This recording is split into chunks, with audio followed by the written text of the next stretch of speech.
Tere päevast siis kõigile.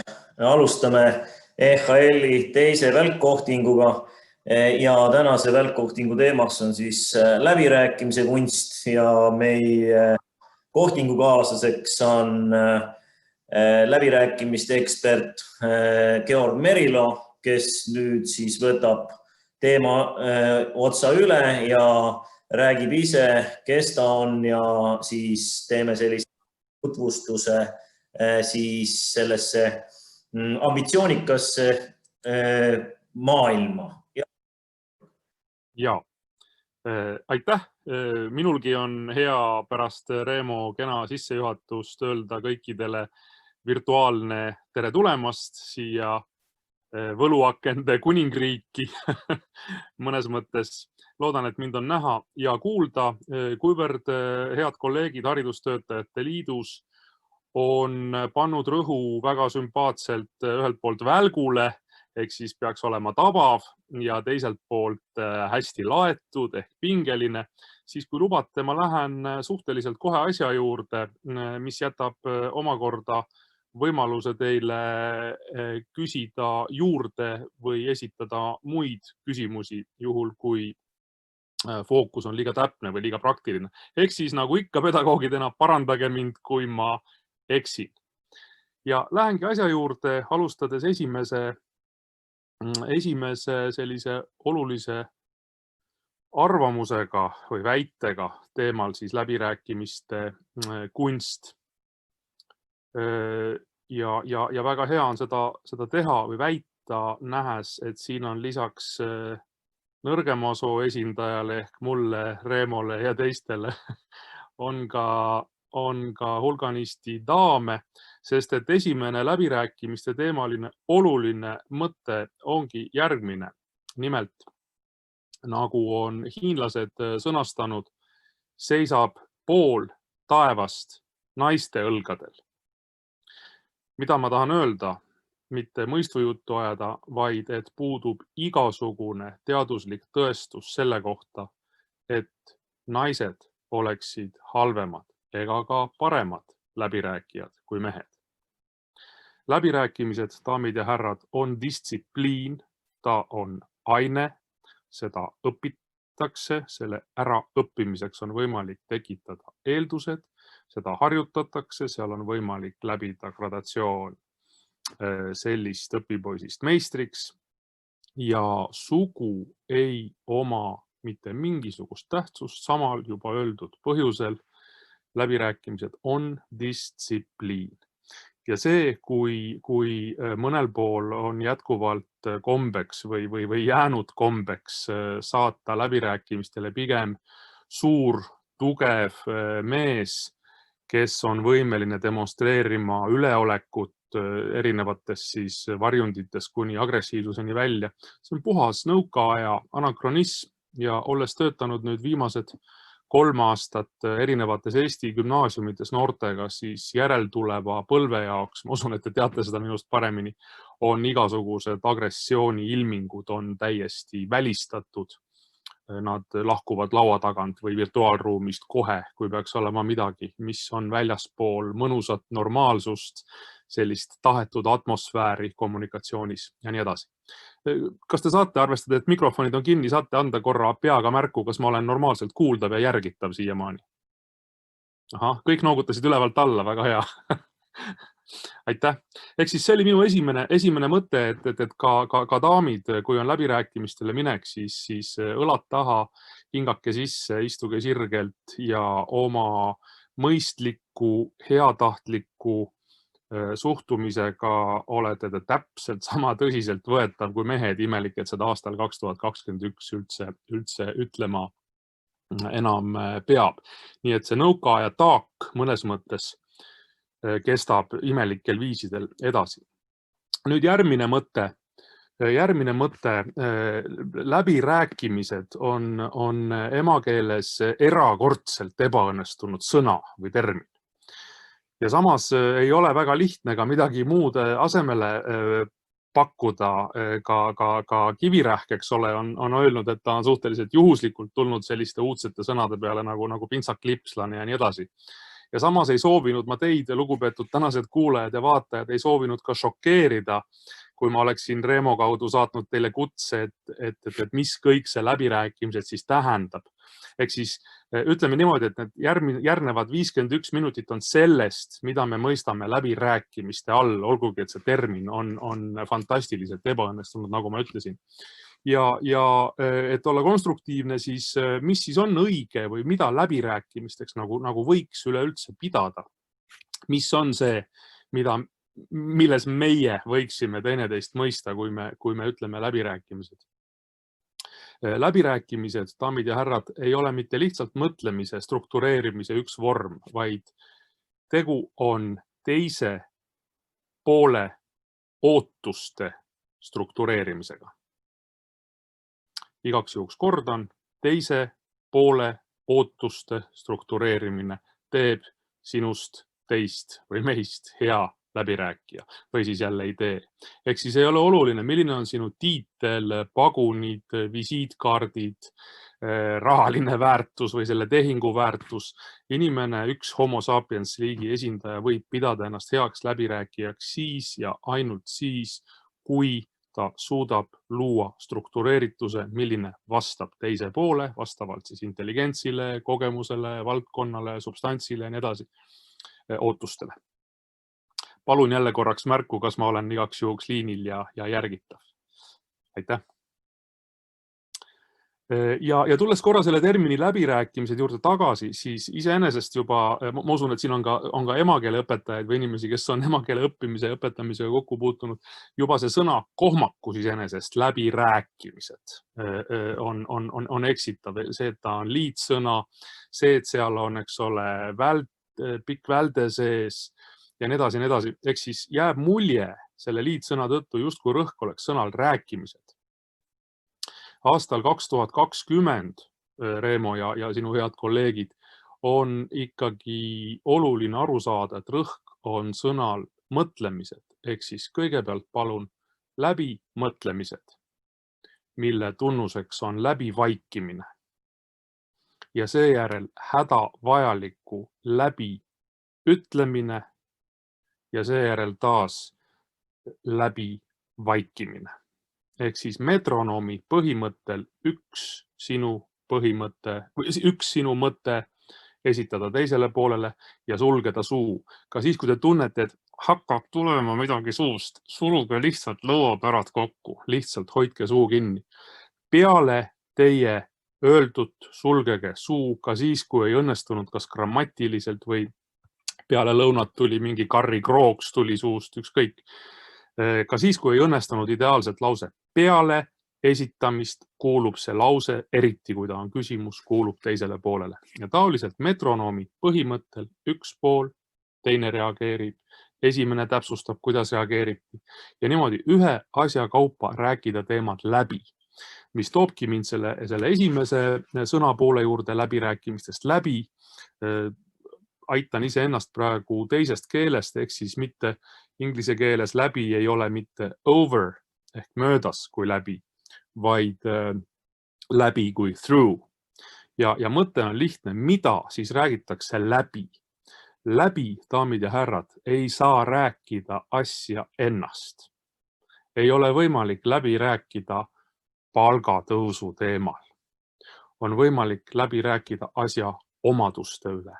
Ja asja omadused tulebki olulisuse järgi defineerida, lisada neile ühikud, lisada teie poole maksimum või arusaam maksimumist ja miinimumist ning loomulikult, kui on tegemist tsiviilõiguslike tehingutega või läbirääkimistega, siis lisada juurde ka väärtus rahas, juhul kui see on väljendatav. Selleni täna ei lähe, see on rohkem nagu meistriklassi teema, et kuidas läbirääkimisi ette valmistada ja läbi viia ja nende tulemuslikkust mõõta Exceli tabelis. Daamid ja härrad, kas ma olen järgitav siiamaani? Aitäh. Ehk siis läbi saab rääkida asja omadusi. Võtan siin kõrval on mul tavaline Android telefon. Seda telefoni ennast näiteks ei saa mõõta, nagu te väga hästi ilmselt aru saad, mõõta saab tema omadusi. Näiteks kukkumise hääl põrandale detsibellides. väga harva ilmselt, Reemo, sa oled muga nõus, tuleb mõni inimene Tele2 esindusse, ütleb, et andke mulle neid vaikselt kukkuvaid telefone, üks 10 tükki, palun. Sest et see ei ole oluline. Nüüd asja juures tulebki aru saada, mis on oluline ja defineerida selle asja omadused, olulisuse kaupa ja nendest, daamid ja härrad, tekibki mitte midagi muud kui teie päevakord. Teie päevakord tekib huvidest ja omakorda prioriteetidest. Et näiteks, kui on võimalik uue kooli või kooli juurdeehituse puhul on võimalik defineerida 10 olulist omadust, siis väga harva on kõik 10 tervikust võrdse 10% tähtsusega. Ehk siis on masohhistlik jätta või ka sadistlik, kui see laieneb teisele poolele või teistele pooltele, jätta küsimata nii enda käest kui teise poole käest, et millised on huvid ja millised neist on prioriteedid. Ja alustada võiks prioriteetidest väga lihtsal põhjusel, sest et on krooniline ajanappus ja lihtsalt ei pruugi jõuda kõiki punkte katta või läbida. Vot nii, daamid ja härrad, lähen edasi selle juurde, mida ma pean kriitiliselt tähtsaks läbirääkimiste juures ja mille nimi on ettevalmistus või kui soovite, ettevalmistatus. Ehk siis oletame, Reemo, ma kasutan sind, kui sa oled minu kõrval siin kastis kohe ruudukeses. Oletame, Reemo, et sul on homme niinimetatud päris läbirääkimised. Siis esimene asi, leppige kokku alates indikeerimisest kuni siis kokkuleppele jõudmisest, teise poolega leppige kokku kestus. Kestus ja see kestus, ma ei kujuta ette, head kolleegid, et midagi võiks kesta rohkem kui 60 minutit, kui asi puudutab läbirääkimisi. 60 minutit on absoluutne lagi. Kui teil on teisel pool lauda inimene või inimesed, kes on tõepoolest käituvad ja peavad ennast üleval viisil, mille üle kommunikatsiooni mõttes Arnold Rüütel oleks uhke. Ja kui on näha, et tõepoolest protsess kestab kaua pikalt, tehke katset, tehke ettepanek 60 minutist jätkata läbirääkimisi seistes. Ja ma garanteerin teile sellise veidra fenomeni. Ühel või teisel viisil see konkreetne inimene, kes venitas ennem, kes oli pika jutuga, hakkab seistes pärast seda, kui ta on ennast ära ringutanud ja lipsu või kõrvarõngaid sättinud, hakkab ennast niimoodi kergelt õõtsutama ja ütleb ühel või teisel viisil, et ega tegelikult sai juba ju räägitud ka, et vaikselt hakkaks kokku võtma. Ehk siis, mis ma tahan teile öelda, et see harjumus istuda ja istudes mugavalt oodata, kuni on võimalik samast asjast oma sõnadega arusaam välja tuua. See on meil samasuguse nõukaaja anakronismina on veres ja siin ei ole adekvaatsete, tulemuslike, produktiivsete läbirääkimistega mitte mingisugust pistmist ja selle põhjuseks minu kogemusel ja minu hinnangul on egoism. Ehk siis inimene õigustab oma olemasolu sellega, et igaks juhuks näitab, et ka tema on vajalik. Ehk siis minu kui malesõbra soovitus on usaldada iseennast ja mitte lihtsalt aja täitmiseks midagi öelda läbirääkimistel, vaid tõepoolest siis, kui ilma selle informatsioonita ei saa. Ehk siis rõhk, tulen veel kord tagasi termini juurde, on sõna läbi ehk asja omadused, mitte rääkimine. Läbivaikimised, hädavajaliku ütlemine lihtlausetega. Et mõnes mõttes, daamid ja härrad, on 21. sajandi läbirääkimiste standard justkui läbirääkimised autistidele. Et ma loodan, et ma kellegile praegu liiga ei tee ja minus on null narrimise soovi. Aga näiteks, kui te näeksite mind päris läbirääkimistel, mida ikka siin juhtub aeg-ajalt, siis ma usun, et te juba praegu selle 19 minuti jooksul, olles harjunud minu kõnelemise rütmiga, ma arvan, et te ei tunneks mind ära, te vaataksite, et Georg on tuult saanud, et mis juhtunud on, et kus siis nüüd jäi see kõva läbirääkija. Sest et sul on nii pagana palju asju, mida teha läbirääkimiste laua taga. sa pead istuma, sa pead hingama, et sul oleks energiat ja nii-öelda rütm sees, et sa ei hakkaks õhetama või diafragma pingesse ei läheks või nii edasi, nii edasi. Sa pead mõtlema sellest, kuidas öelda, mida öelda. Sa pead arvestama sellega, mis toimub teisel pool lauda. Sa pead mõtlema, kuidas saavutada oma eesmärgi, kuidas teha seda diplomaatiliselt. Ühesõnaga, sa pead olema übermensch. Ja nüüd korrutage see läbi omakorda permanentse kõnelemise koefitsiendiga ehk siis pideva tulistamise mõttetus peaks nagu olema ilmselge. Ja kolleeg Martin Veinmann, ma ei tea, Reemo, kas te olete Martiniga teinud koostööd mingil viisil? Väga soovitan. Temale ju kuulub minu meelest erakordselt sümpaatne mõte, et inimese üks ütlus või välja öeldu pidanuks mahtuma 2 hingamise vahele. Ehk siis, daamid ja härrad, hingake sisse, mõelge, mis te tahate öelda, hingake välja. Siis hingake uuesti sisse, öelge see ära nii palju, kui on mõnusalt hapnikku. Hingake uuesti välja, sulgege suu ja vaadake teisele poolele oma kõige soema pilguga otsa, et ta saaks aru, et on tema kord. Päris läbirääkimistel, kui me võtame 60 minutit selleks sammuks, siis on täiesti normaalne, kui umbes pool ajast, 25, 30, 35 minutit ollakse vait. Et see ei ole ebakompetentsuse tunnus, daamid ja härrad, vaid see näitab, et sul toimub peas valikuprotsess kõikidest nendest rongidest ja seostest ja nii-öelda assotsiatsioonidest, mis on ju asjaga seoses. Et oluline saada, et läbirääkimised ei ole sellel teemal kõige rääkimised, mis vähegi meelde tuleb, vaid ainult need sammud, mis lähendavad pooli ja mis tõepoolest poolte parima teadmise järgi viivad lahenduseni. Aga ma tulen nüüd, Reemo, korraks sinu juurde tagasi, kui sul on homme minek päris läbirääkimistele. Ja jäime pooleli seal, et kui on 60 minutit täna, vaatame siin, kes siin kõrval on nimedest. Ülle on kõrval minu teisel pool ekraani siin, jah. Ülle, ma korraks kasutan teid, kui tohib, siis Reemo sellise, ütleme, hüpoteetiliselt kolleegina, nagu me kõik oleme, aga siis oletame, et Reemo läheb homme läbirääkimistele, siis Reemo, minu kui malesõbra soovitus, palu täna Üllel olla see homne teine pool. Nii vähese näitlemisega kui võimalik, lihtsalt kui Reemo on pool A, siis Ülle on pool B. Ja nüüd see aeg, mis on väga oluline, daamid ja härrad, mis teil homme on päris läbirääkimised, näiteks 60 minutit, siis vaatamata kiusatusele, et telefonid helisevad ja aknad hõikavad virtuaalis, katsuge täna pühendada Reemoga Ülle siis see sama aeg, sama 60 minutit.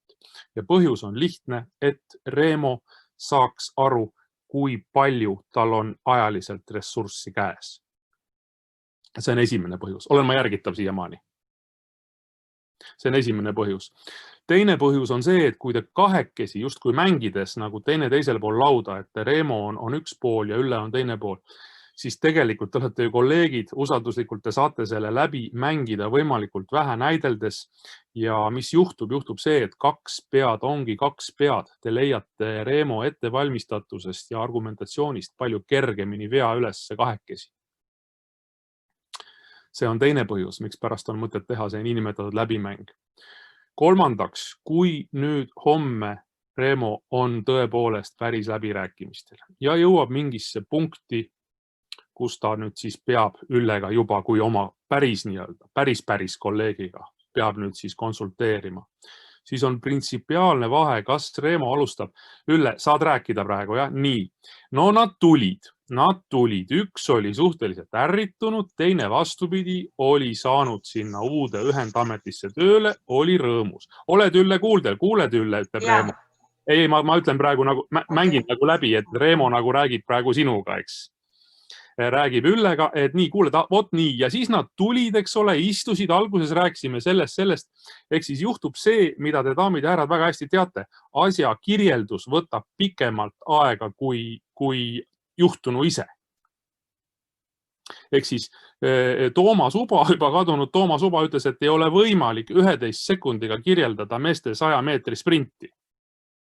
Ja alternatiiv, mida ma siis pakun, on see, et Reemo, arvestades, et ta Üllega, eks ole, rääkis eile 60 minuti jooksul, pidas need läbirääkimised ära, et Reemo ütleb Üllele, Ülle, oleme punkti juures 3-2-7, jäänud on 2 hüpoteetilist küsimust ja siis teeme pakkumise. Daamid ja härrad, mitu sekundit läks praegu umbes? 4? Ütleme 5. Ütleme, et Reemol on pikemalt vaja öelda, tal läheb 10 sekundit, aga ta ei pea kirjeldama kogu protsessi, sellepärast et see vooluring on Üllega eile tekitatud. Ja veel enam, tehniliselt, nagu te praegu ju mind kuulete ja kuulate, tehniliselt saab olla ju Ülle nii-öelda taskus kaasas, eks ole, tark Ülle taskus Reemol, kui Reemo homme on päris läbirääkimistel. Ja Reemo ja ka teised, kellel teil on päris läbirääkimised, alati loomulikult tuleb öelda teisele poolele, kui keegi on veel kas või virtuaalselt kaasas. Jah, et see ei ole ainult juriidiline küsimus, see on väga oluline, et meil olid kunagi Tartus rektori juures olid läbirääkimised, kus üks pool arvas, et ta on nii tark, et salvestab ja siis pärast kirjutab endale olulisi ülesse. See oli veel analoog diktofonide aeg, aga läks pikemalt, oli reede õhtu ja kujutate ette, see kassett diktofon taskus sai täis ja käis klõkk ja see hakkas tagasi kerima algusse. Ehk siis pooled said aru, et üks inimene on salvestanud ja kogu usaldus oli lõhutud, aastate pikkune usaldus oli hetkega läinud. Ehk siis Reemo, juhul kui Ülle on sul virtuaalselt kaasas, siis ütled teisele poolele või teistele pooltele ja kõik on hästi. Ja veel enam, nüüd kui Reemo tuleb tagasi homsetelt läbirääkimistelt, siis saab ta teha Üllega kohvi tagasi turvaliselt oma koopas nii-öelda ja arutada, et mis siis nüüd läks niimoodi, nagu plaanisime ja mis tuli ootamatult, kus me tegime õigesti, kus me tegime valesti. Ja nüüd juhul, kui näiteks Reemo on mingisugusel rahvusvahelisel haridustöötajate liidu üritusel ja selgub, et Ülle peab asendama Reemot, siis nüüd on printsipiaalne vahe jälle, kas Reemo peab rippuma lennujaamas 2 tundi telefoni vastas, et Üllele rääkida kõik ära või ta ütleb Üllele, et vaata, ole hea, meie serveris seda faili, kus lõpus on ka kirjas, et mis toimus viimane kord näiteks inimlikus plaanis.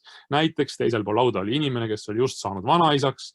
Täna oleks paslik talle viia näiteks, ma ei tea, pudel konjakit selle puhul, et ta on nii hästi vanaisa põlvega hakkama saanud. Näiteks. Ehk siis kogu selle läbirääkimise distsipliini üks nurga elevantidest on protsesside ökonoomika ja see, et vähema ajaga saavutaks paremaid tulemusi. Ja juhul, kui daamid ja härrad tõepoolest tuleb mõni tore uudis keset läbirääkimisi, näiteks nagu eile oli see BFM-i, eks ole, tudengi Oscari uudis, mille peale me tõepoolest abikaasaga juubeldasime kodus. Kuldne, eks ole, auhind. Siis tehke läbirääkimistel paus ja sotsialiseeruge, vabandust väljenduse sarnaselt, nagu te käite tualetis. Et tühjendage ennast sellest, mis on kerge rääkimise ja lobisemise mõttes ära ja siis naaske asja juurde ja asjast rääkides ainult asjast. Ehk siis Reemo varem või hiljem võiks anda kõikidele liikmetele ikkagi juhise, et on nende läbirääkimisruumid nii füüsiliselt kui ka virtuaalis on 0 jama ajamise ruumid. Ja kõike seda, daamid ja härrad, saab teha inimlikult, sümpaatselt. Ma ei häbene meeste seas ka öelda, et isegi armsalt, et mil viisil, eks ole, Reemo, kui sa homme lähed ja teisel pool on samasugused mehemürakad nagu sina ja mina, mil viisil sa demonstreerid teisele poolele, et me oleme armsad ja me tahame, et oleks hoitud atmosfäär. Ja samamoodi, kui sa Reemo oled homme ära käinud ja näed siis neid inimesi näiteks aasta pärast, kellega sa läbi rääkisid, näed näiteks Võru Folgil, jah, näed seal Jüri tänaval ja lähed juurde, ütled, et oi, et tere või vastupidi, vaatad neid, mõtled, issand jumal, annaks jumal, et nad mind ära ei tunne, läheks teisele poole teed ja nii edasi, kuna läbirääkimistel olid mingisugused ebameeldivused.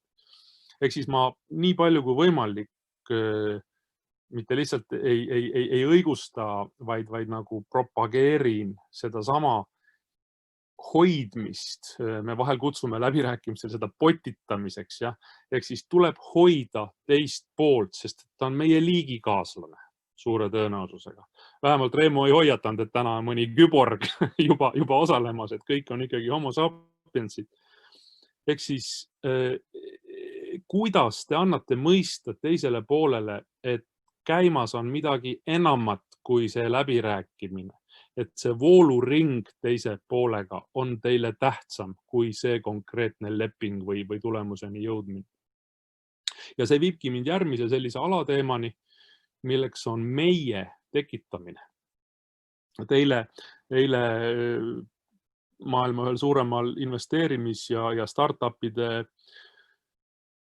virtuaalkonverentsil ka küsiti mu käest, et kuidas seda meie tekitada. Ja see küsimus ongi nagu selline poolretooriline, et igal ühel endale, et mil viisil enne, kui sa lähed läbi rääkima, mil viisil ja üleüldse mitu minutit sa kulutad selle peale, et mõelda, kuidas selle teise poolega, nende konkreetsete inimestega, kuidas me tekitame selle meie. Mitte meie ja nemad, vaid meie.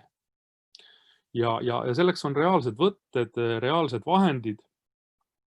Esimene nendest on laua taga, kas siis tutvumine või tutvuse, eks ole, jätkamine. Ja seal on siis kohe esimene võte, mida on siin 90. algusest on propageeritud ja mis minu hinnangul eestimaalastele sõltumata meie esimesest keelest ei ole väga, kuidas vene keeles on priinjata, ja väga selline omane ei ole. Selle nimi on see small talk. Jah, et Reemo, kui sa homme lähed, et kus pagana kohas sa alustad võõra inimesega rääkimist? Ja kus sa alustad? Ütled näiteks, et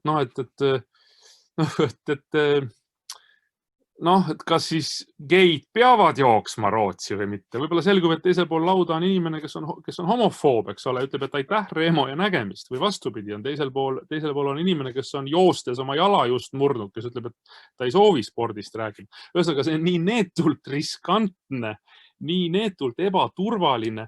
Vanasti oli, daamid ja härrad, mäletate, oli see, et vaatad aknast välja ja rõõmsalt tervitad teist poolt ja siis räägid paar sõna ilmast. Tänapäeval ütled, et oi, et vaadake ilus soe sügis, teine pool võib käratada, et see ei ole inimtekkeline.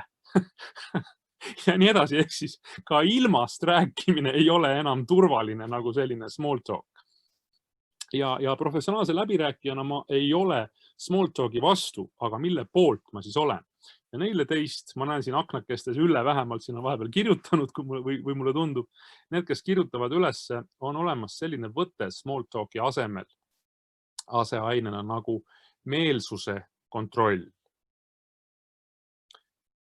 Meelsuse kontroll on selle võtte nimi, see on siis, kui kõik istuvad mõnusalt laua taga või virtuaalruumis, siis Reemo saab küsida teise poole käest enne, kui on mindud päevakorra juurde, rääkimata esimesest päevakorrapunktist, saab Reemo küsida, et lugupeetud kutsujad või lugupeetud külalised, kui te saite haridustöötajate liidu käest kutse koos materjalidega tänasele läbirääkimisele. Mis meelt te olite oma kolleegidega asja arutades? Selle nimi on meelsuse kontroll. Ja nüüd mitu põhjust katsun teile anda nagu Ristiisa filmis, ja this is my answer and I give you my reason. Katsun teile anda ka põhjused või põhjendused. Esiteks, eriti kui tegemist on võõraste inimestega, kuulete te, kuidas teine pool räägib. Ja siin ei ole, nagu öeldakse, Siirilegi selge, et rääkimisviis, sõnavara, lauseehitus aitab teil aru saada mitte lihtsalt, millise intelligentsiga teisel pool lauda on tegu, vaid millise keelega te peate vastama, keelekasutusega, et tekiks vooluring. Üks viis aru saada teise poole nii-öelda asetusest ka intelligentsiskaalal on eufemismid ja kuidas neid kasutatakse. Et mitte väga ammu olid siin Viimsi poolsaarel olid läbirääkimised, kus üks pool kurtis mulle, et ja kujutad ette, see päkapikk tuleb mulle ütlema, vallavalitsuse kohta seda ja teist. Ehk siis automaatselt oli selge, kuhu liigitub see ütleja, kasutades ühte või teist eufemismi.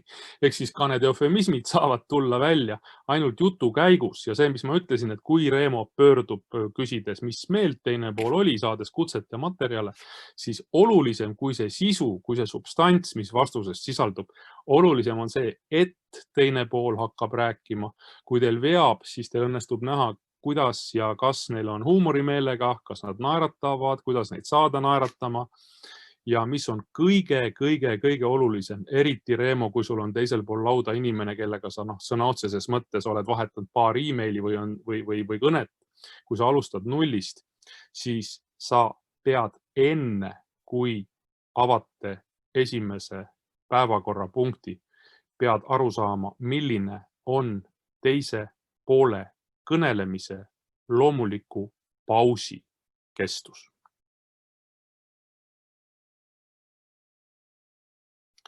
Märkasite praegu. Ma olen olnud 34 minutit teie ees, te olete juba harjunud, kuidas Georg kõneleb. Ja teie asi on teada saada enne, kui algavad läbi rääkimised, on aru saada, kas teine pool ütles midagi ja pani noka kinni, vabandust väljenduse eest.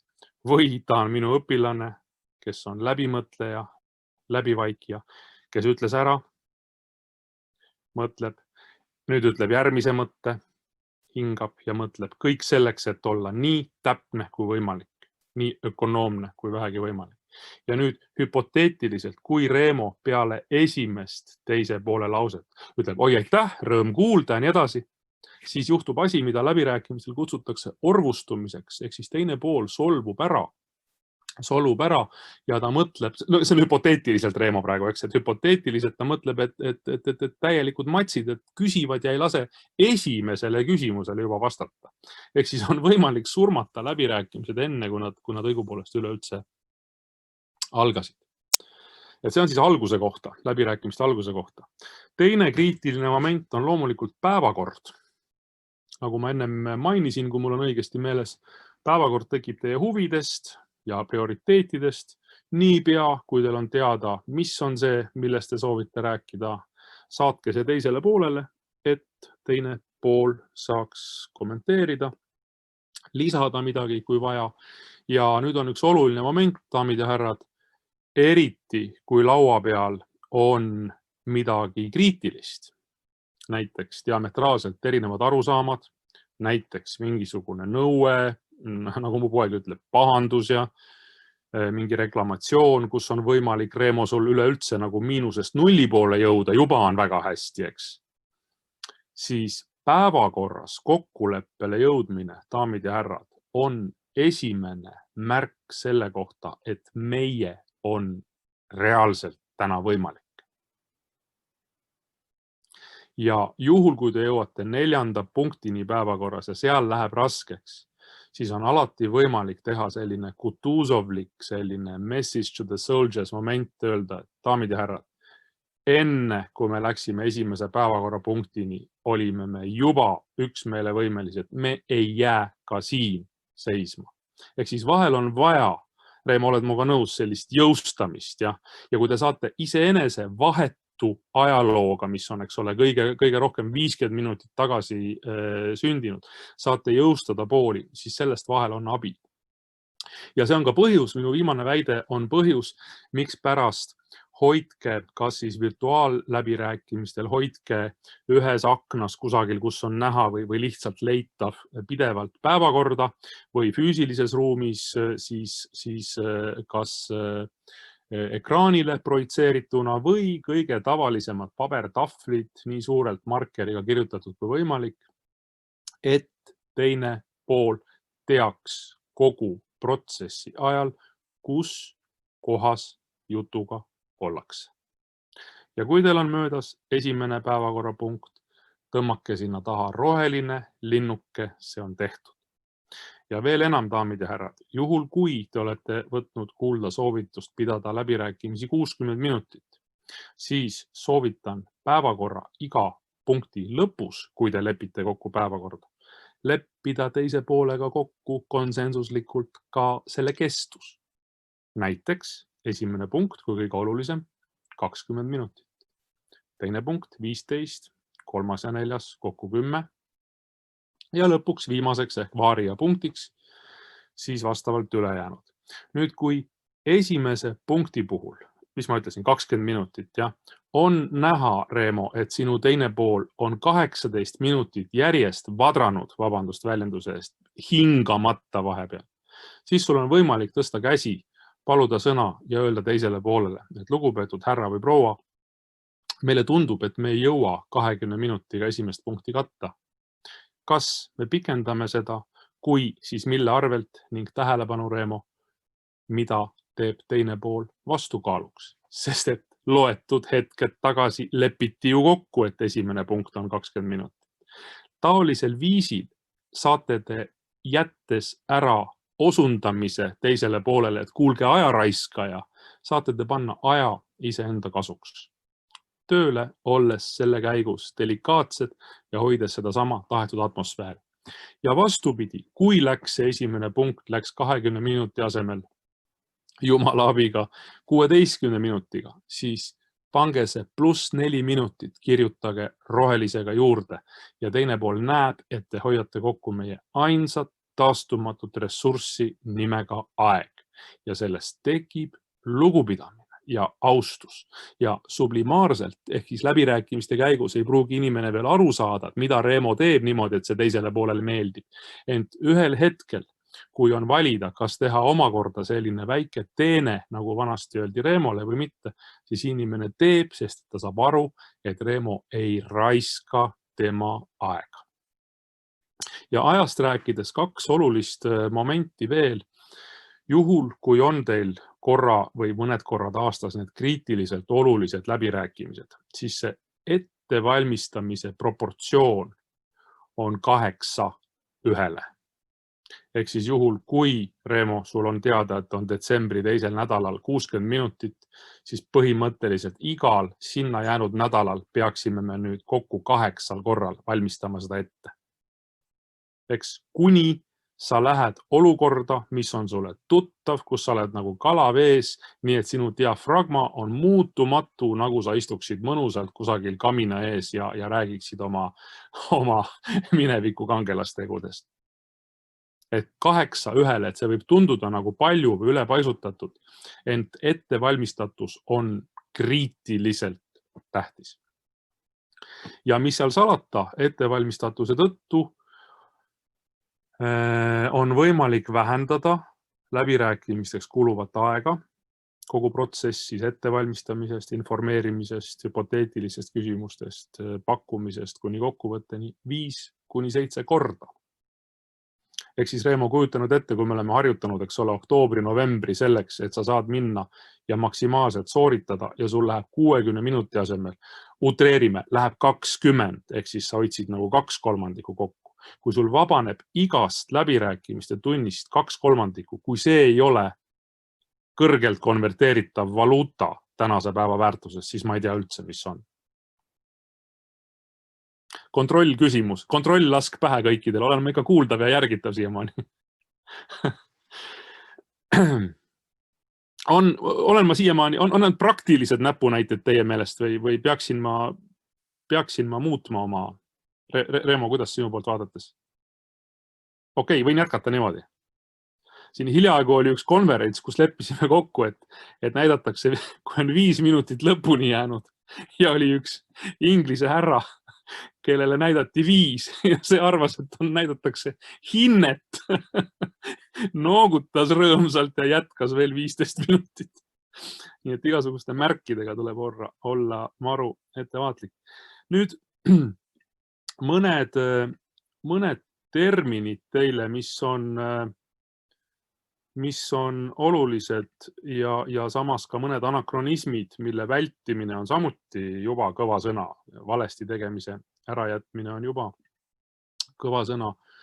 Et nagu ma ütlesin, jah, et siis kui võimalik, siis peatage oma egoism, proovige, jätke ego kõrvale. Proovige, kas on võimalik altruistlikult pidada läbirääkimisi.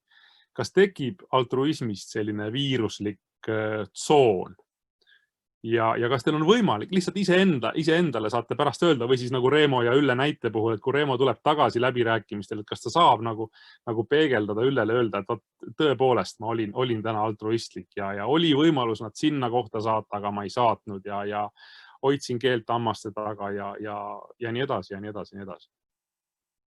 Et nagu ma ka Postimehes kirjutasin selle Rakvere lihakombinaadi puhul, kui oli see tüli ja streik ja nii edasi, et kui me oleksime üks hästi väike küla Hiinas, Reemo, oma 1,3-ga, jah, 1,3 miljoniga, siis võiks teha katseid, et saadaks teineteist sinna kohta ja laiaks ja oleks egoistlik ja nii edasi.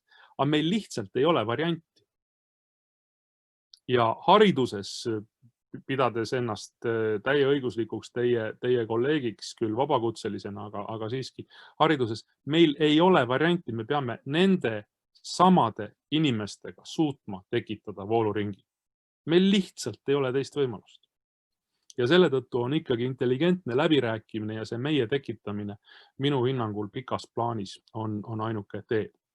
Nii et jah, esimene võte või mõte egoismi asemel altruism, kui siis uus must, siis katsuge nii raske, kui see ka on, eriti kui tunnete teisel pool lauda olevaid inimesi kaua ja muljed on ammu jäetud ja nii edasi ja nii edasi.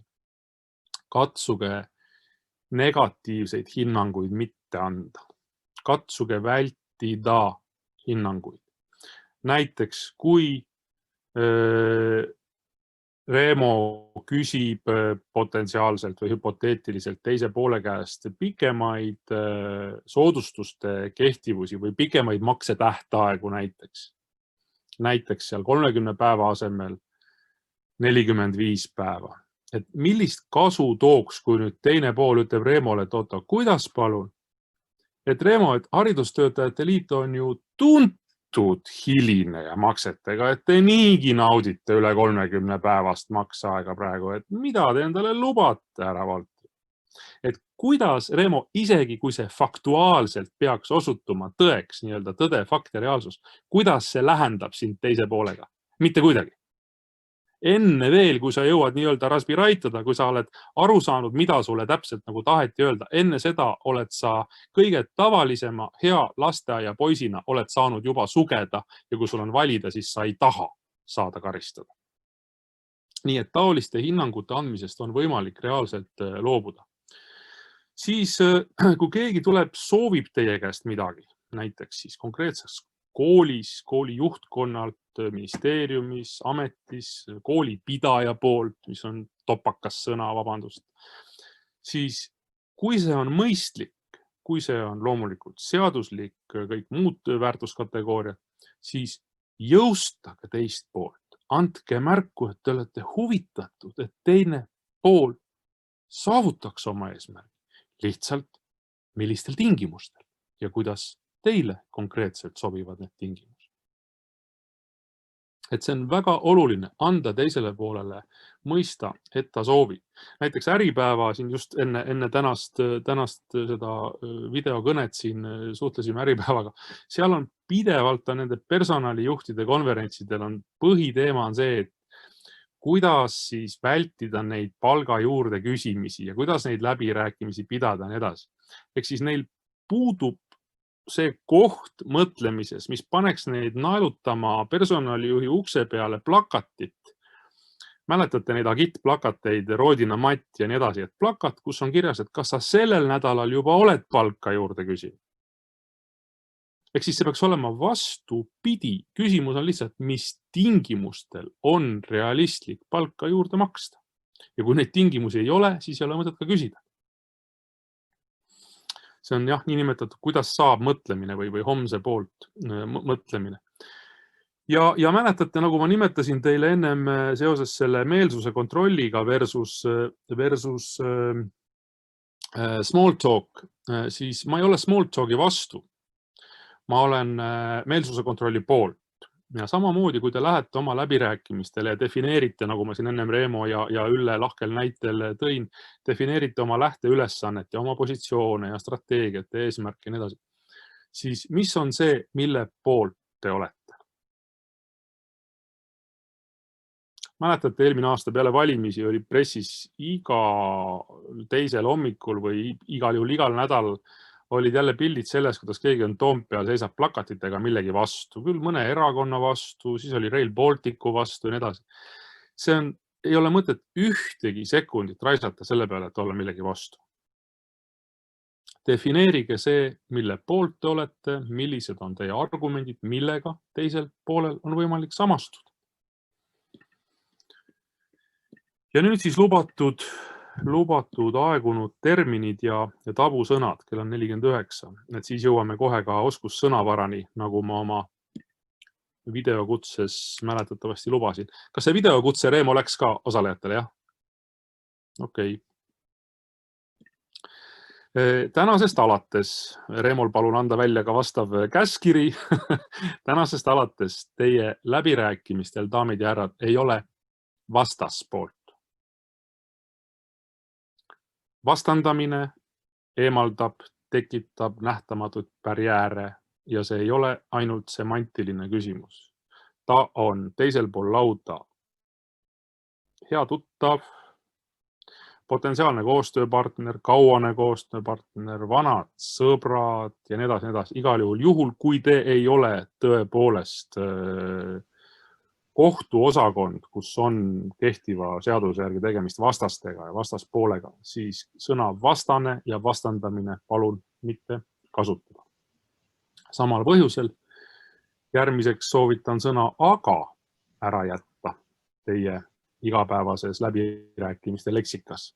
Ehk siis, kui Reemo ütleb teisele poolele, meie pakkumine räägitu põhjal oleks järgmine. Ja teine pool kuulab ära, ütleb, et me siin kuulasime teid, oma meelest saime aru, aga tahame öelda, et selle eelarve aasta jooksul ei ole realistlik.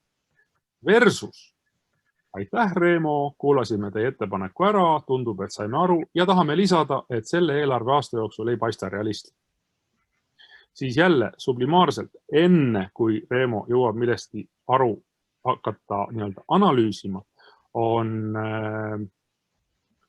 vastandamine ära jäetud, sest et Reemo saab ju intelligentse inimesena vastusest enesest aru, et teine pool ei rutanud nõustuma. Lihtsalt see aga jäi ära, te ei ole see, kes tekitab barjääre. Et riskeerige sellega, et Reemo saadab teid kõiki liidu raha eest Paldiski maanteele kontrolli. Riskeerige sellega, et jätke aga ära, kasutage sõna ja sidususena. Vaadake, mis juhtub. Siis juhul, kui te peate andma teisele poolele sellise nagu eitava või keelava imperatiivi, näiteks ütleb Reemo teisele poolele, et tulles tagasi selle palgateema juurde ja teine pool ütleb, et ära hakka Reemo jälle oma rahajutuga pihta. Siis isegi kui Reemo kenasti naeratab selle peale ja ta ei hakka pihta või vastupidi pedaalib juurde, siis talle on koht kätte näidatud. Ära, ärge ja nii edasi. Ehk siis, kui on võimalik, mis ma teile tahan öelda, daamid ja härrad, ärge alustage sõnaga ärge. Ehk siis katsuge leida taas mingisugune muu viis selle asemel. Siis läbirääkimisel sõna probleem, mida ma olen hariduses ja haridusläbirääkimistel olen kuulnud rohkem, kui mulle professionaalina meeldiks. Juhul, kui teil teisel pool lauda ei ole tõepoolest insenerid ja te ei pea läbirääkimisi, vaid arutate mingisugust mudelit. Või kui teisel pool ei ole akadeemikud, eks ole, defineerime probleemi kõigepealt, siis teil on tavalistes tsiviilõiguslikes läbirääkimistes on ikkagi tegemist ülesannetega. Ja miks pärast ma soovitan sõna ülesanne probleemi asemel? Esiteks läbirääkimiste mõttes ülesandel on vähemalt üks õige lahendus, nagu te teate. Ja teiseks, mis on kriitiliselt tähtis meie ehitamisel, ülesannet saab lahendada koos. Ülesande sõnastamine, ülesande lahendusel otsimine tekitab meiet, eriti siis, kui on midagi nii-öelda, nagu ma ütlesin, kriitilist laua. Siis üks sõna, mis läbirääkimistel on mind ajanud hulluks aastaid, ma enam-vähem aiman, kus see tulnud on meie keelde ja ma saan aru, et keel muutub, aga siiski, olles imeilusa keele ja keele lakoonika pooldaja läbirääkimistel. Kui te tahate öelda, et Reemo on väärt enamat kui lihtsalt aitäh, kui Reemo tegi midagi, mis on temalik, tegi žesti, tuli vastu, hoidis mingisugust meeleolu üleval, võimaldas, lubas, kiitis. Kui te tahate öelda enamat, siis meil on eesti keeles imeilus palju tänu. Ei ole olemas sõna nimega tänud. Viimasel ajal e-kirjade lõpus päikest ja tänud. Et siis me oleme lubanud sellel tänudel nagu võtta juured alla. Ja miks ma seda räägin läbirääkimiste mõttes? Juhul, kui teine pool on peavalu või nagu vene keeles öeldakse sanuda, ta võib küsida rahulikult Reemo su käest, et kas sa oma lepingut koostad samasuguses keeles. Ja ei tohi anda sellist nii-öelda eelist, ei tohi teisele poolele anda. Siis sõna fakt. Täna ma õnneks ei ole kuulnud ja suhtluses Reemoga ka on täiesti Reemo sellest patust puhas, nagu ka teised EHL-i liikmed. Sõna fakt väärkasutus läbirääkimistel on viinud olukorda, kus potentsiaalse pahatahtlikkuse puhul on teine pool reageerinud. Näiteks oletame taas, et Reemo on meil siin tänase näidiskangelasena on läbirääkimiste laua taga. Teine pool ütleb, et ei ole kindel, et kas sel aastal saab, et kui siis äkki 2021-2022 õppeaastal. Ja Reemo heatahtliku inimesena ütleb, et fakt, et siis me ju pikendame lepingut ja nüüd on see koht, kus teine pool võib öelda, see ei ole fakt. Ehk siis neile teist, kes teevad märkmeid fakt, nagu te teate, lihtsalt värskenduses on midagi, mis on juhtunud, mis on paratamatult oma olemuselt, mille teadmine tuleneb minevikust. Ehk siis see, et täna algab siin läbirääkimiste virtuaaltöötuba faktistus kell 14.00, et sinnamaani oli ülisuur tõenäosus. Ja samamoodi inglise keeles tulnud fantastiliselt tühi termin on see neetud lühend nimega ASAP, ehk siis ASAP, loodan, et ütlen õigesti, as soon as possible, ehk siis nii ruttu kui võimalik. Proovige sisse toksida omale kalendrisse näiteks tähtajaks as soon as possible või ka võite eesti keeles panna. NRKV. Teil jookseb kinni kalender, jah? Ehk siis pakkuge teisele poolele välja tähtaeg või küsige teise poole käest, et lugupeetud koostööpartnerid, mis ajaks te seda vajate ja siis pidage seda tähtaega. Ei ole mõtet sisustada keelt ja aega, mida te vajate läbirääkimisteks, sisustada tühjusega. Et need olid enim levinud terminid ja maasikaks jätsin ma teile lõppu, jätsin termini, mis ikkagi tuleb aeg-ajalt ära läbirääkimistel, enne kui ma oma klienti või kliente jõuan laua alt jalaga taguma hakata ja tuleb termin nimega ausalt öeldes. Ja ei ole harvad juhud, kus teine pool lõikab vahedalt sisse ja küsib, ahaa, et mis siis kogu eelnev jutt oli, kui praegu selle asja omaduse kohta võib öelda, et nüüd on ausalt öeldes, frankly speaking, jah. Ehk siis selle niinimetatud tõejärgsel ajastul te ei pea rõhutama ega tohigi, et midagi nüüd on tõene või tõele au andes, mis on selle sama väljendi, eks ole, satelliit. See, mida te ütlete, ongi õige, tõene ja palun saage tuntuks kui need inimesed, kes samas asjas räägivad erinevatele inimestele täpselt sama juttu. Minu kui malesõbra soovitus. Ja olgu veel kord öeldud, et kõik tänane on siis korrutatuna minu või meie distsipliiniga nimega läbirääkimised, et läbi selle prisma, et asjadel on ka teisi tähendusi ja nii edasi. Ja nüüd mõned siis laused või terminid teile, mis on niinimetatud oskussõnavara.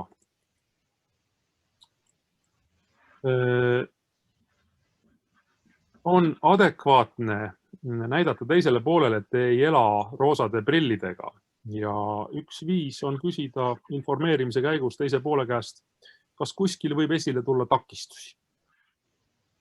On täiesti normaalne mitte pidada läbirääkimisi õnnestunuks ainult siis, kui kõik on positiivne ja jaatav ja taganttuulega, vaid realistlikult, kas võib esile tulla takistusi ja kui, siis milliseid. Samuti on igati paslik küsida teise poole käest, nagu ma enne juba nimetasin, huvide ja prioriteetide skaalal, lugupeetud koostööpartner, millised on selles asjas teie huvid ja millised prioriteedid.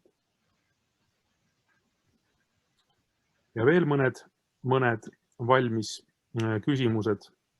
On situatsioone, kus te näete, et teine pool ärritub. Ja läbirääkimistel on inimlik pidada seda nagu enda süüks või otsida seda põhjuslikku seost enda iseenese käitumisega, mis ei pruugi üldse olla nii. Ehk siis, kui te näete mingil põhjusel, et teisele poolel läheb kas kael punaseks või kaenaalused hakkavad higistama või hakkab spetsiifiliselt mingisuguseid närvilisi liigutusi tegema, siis on olemas küsimusi, mis keeravad temperatuuri maha ja samas viivad konstruktiivselt edasi. Näiteks, kas te saaksite palun öelda, mis teid antud asja juures häiris? Väga võimalik, et inimene sai hoopis sõnumi selle kohta, et ta koeral avastati mingisugune viirus analüüside tulemusena ja ta peab järgmised paar nädalat selle tõttu nüüd iga päev koeraga käima kliinikus. Sipelga tänaval näiteks.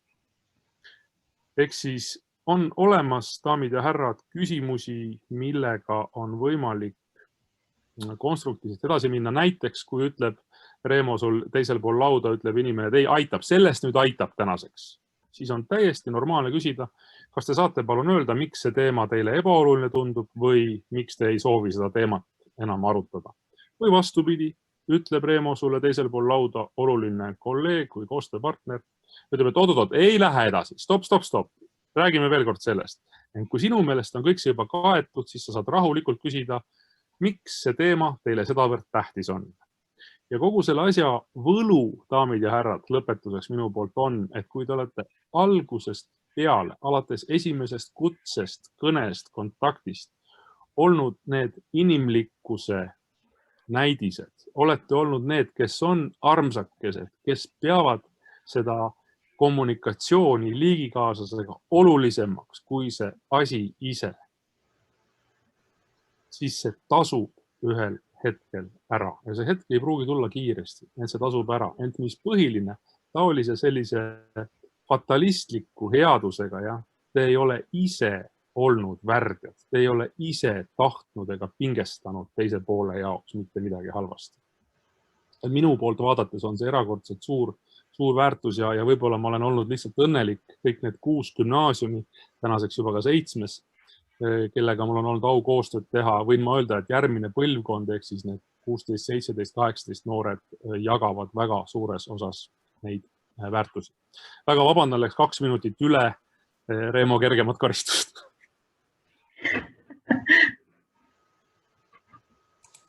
Suur aitäh Georgile.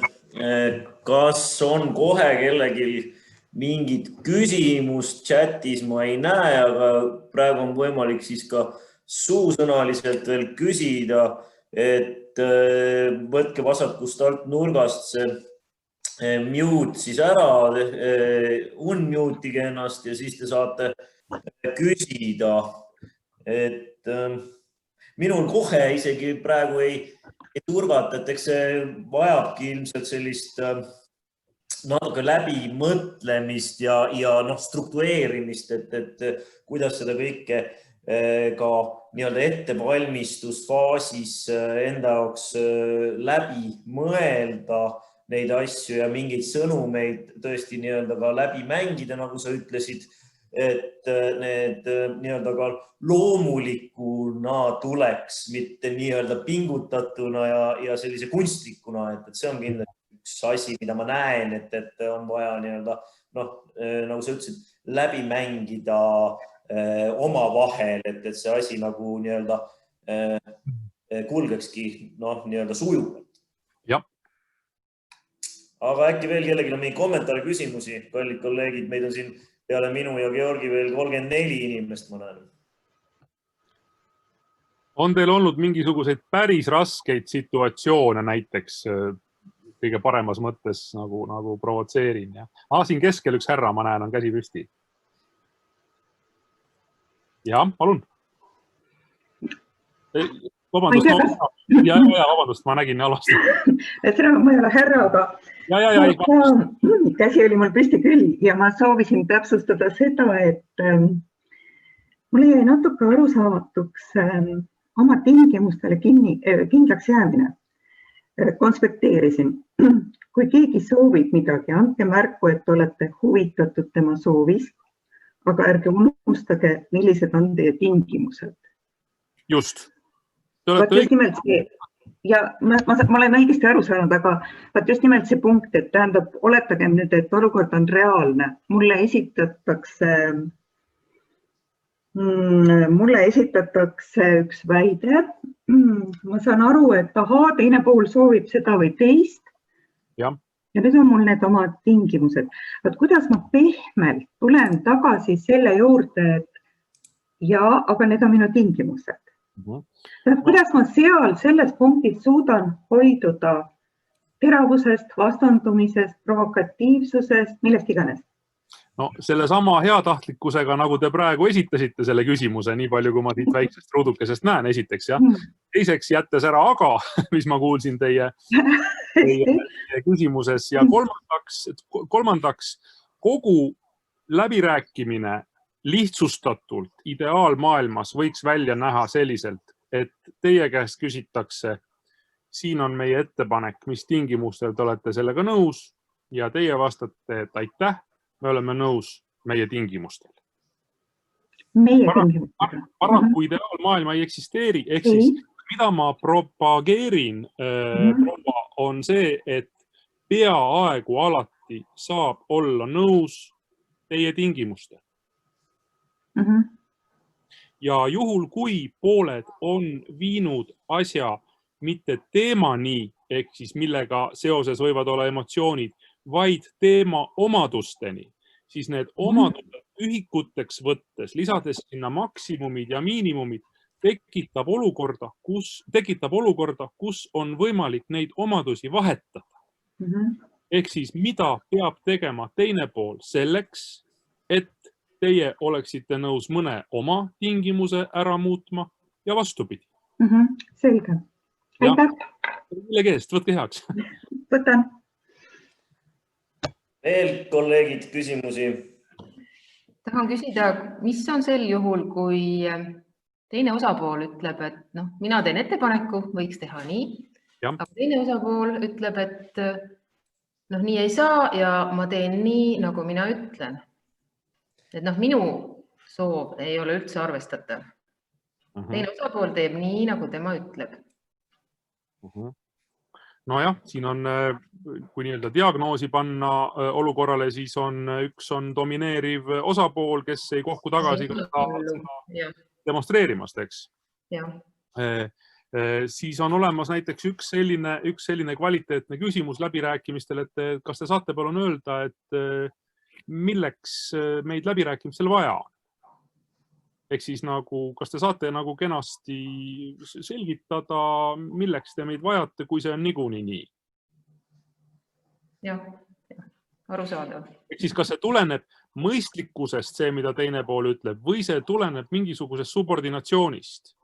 Ja selleks on näiteks üks võimalus küsida, et kas te palun kirjeldaksite oma arutluskäiku, et mis on taolise otsuse põhjus ja vahel ka põhjuste põhjus.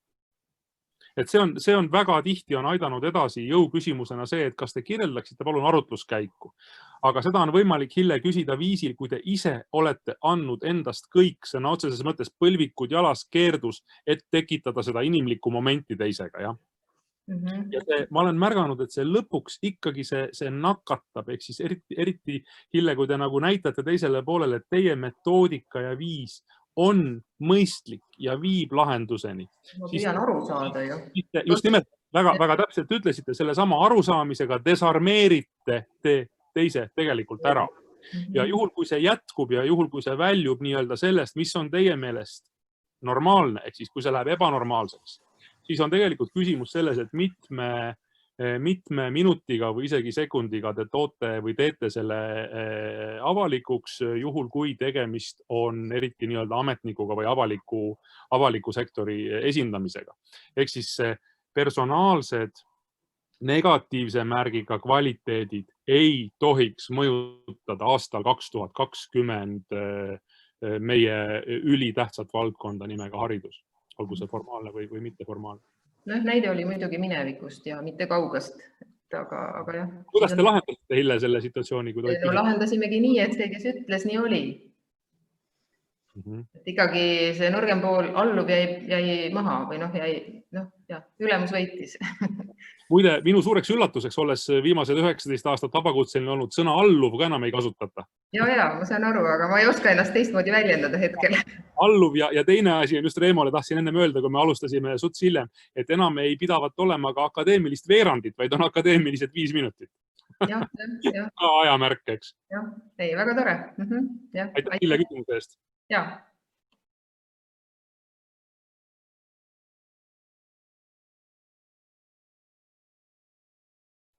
Kallid kolleegid, kas on veel kellelgi küsimust? Kui ei ole, siis tõmbaks otsad kokku ja veel kord aitäh Georgile ja siis teiste kolleegidega, usaldusisikutega me kohtume järgmisel välkkohtingul, mis toimub ASAP. Ehk siis anname kindlasti teada, kui jälle oleme saanud mingi päevakajalise või siis lihtsalt meie hinnangul olulise koostööpartneriga siis kokkuleppele, et kes on nõus oma teadmisi meiega jagama. Aga praeguseks siis aitäh ja see oli siis EHL-i teine välkkohting